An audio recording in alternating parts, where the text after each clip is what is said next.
Yo nací como tú y como todos más. Tuve suerte, alguien calmó mis lloros. No, como todos otros estuvieron solos. Yo tuve suerte, 2 brazos, 2 ojos. Tuve juguetes, ropa, comida. Y aún así me quejé, está mi vida. En este lado hay más de lo que uno quiere. Y aún así parece no ser suficiente.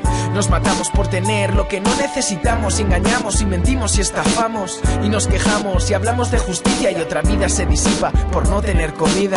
Agua caliente, una cama, educación. Un reproductor donde escuchar esta canción. Una diferencia entre un lunes y un viernes. Una oportunidad para tener lo que tú tienes.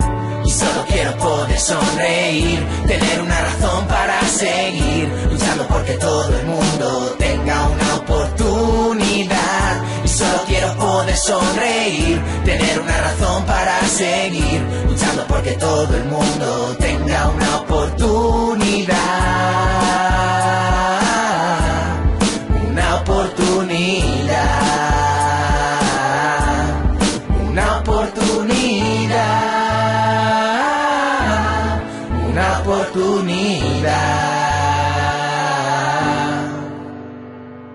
Mírate al espejo y date cuenta de la suerte de poder tenerte en pie y vivir la vida que mantienes día a día. No lo sientes dentro lo suficiente. Matarían por tu vida y tú te ríes de la muerte. Ponte en el pellejo de quien puede que mañana ya no encuentre más comida, ya no tenga ese mañana que tú simplemente das por hecho ni valoras. Tú calculas tu futuro en años, otros solo en horas. Haz un examen de conciencia y piensa solo en todo lo que tú has tenido y lo que le ha faltado a otros. Gente como nosotros no pensamos a menudo lo posible que podría haber sido haber nacido en ese mundo. El tercero dice ya despreciativo, lo más triste no es pensar en ellos sino en que nosotros hemos sido los causantes. La única verdad, lucho por tener conciencia y por su oportunidad.